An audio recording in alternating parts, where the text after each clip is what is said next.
Signing a contract is supposed to be the beginning, but for the Camp John Hay developers, it was the start of a 4-year waiting game. Why was the Camp John Hay project frozen from day one? On October 19, 1996, the lease agreement was officially signed. The private partner, CJHDevCo, was ready to work. To prove their commitment, they immediately paid the BCDA 250 million pesos as an advance payment.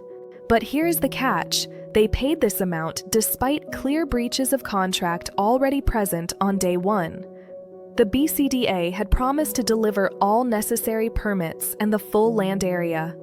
But at the moment that check was signed, the BCDA had delivered neither. The first major roadblock was the Environmental Compliance Certificate, or ECC.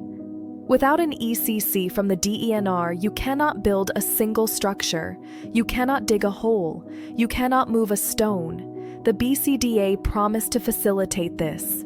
But 1996 passed, no ECC. 1997 passed, still no ECC. It wasn't until January 26, 1998, more than a year after the contract was signed, that the ECC was finally issued. And why does this delay matter? Because while the project was paralyzed waiting for a permit, the Asian financial crisis struck. Costs doubled overnight.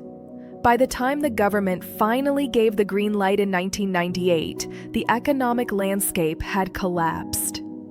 No construction meant no revenue, just mounting losses. But the problems weren't just about permits. They were about the land itself. The BCDA promised a clean handover, but the land was far from vacant. Huge sections were occupied by settlers, other government agencies, and unresolved land claims, making construction impossible. The developer had paid for this land, but they couldn't step foot on it. To fix this shortage, the BCDA offered a land swap. They offered the Voice of America compound as a replacement for the unusable areas. But this solution was a disaster.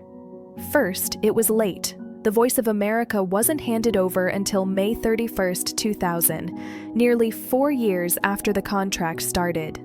Second, the Voice of America wasn't open land. The BCDA replaced buildable land that was occupied with land that was forbidden to touch. Think about that. For almost 4 years, the developer was paralyzed. They paid the advance rent. They held up their end of the deal. Meanwhile, the government failed to give the permit for 15 months, failed to clear the occupants, and delivered a replacement land that was impossible to use. The BCDA would later accuse the developer of failing to pay rent. But if you were a tenant and your landlord took your money but refused to give you the keys to the rooms for 4 years, would you say you owe them? Or is it the other way around?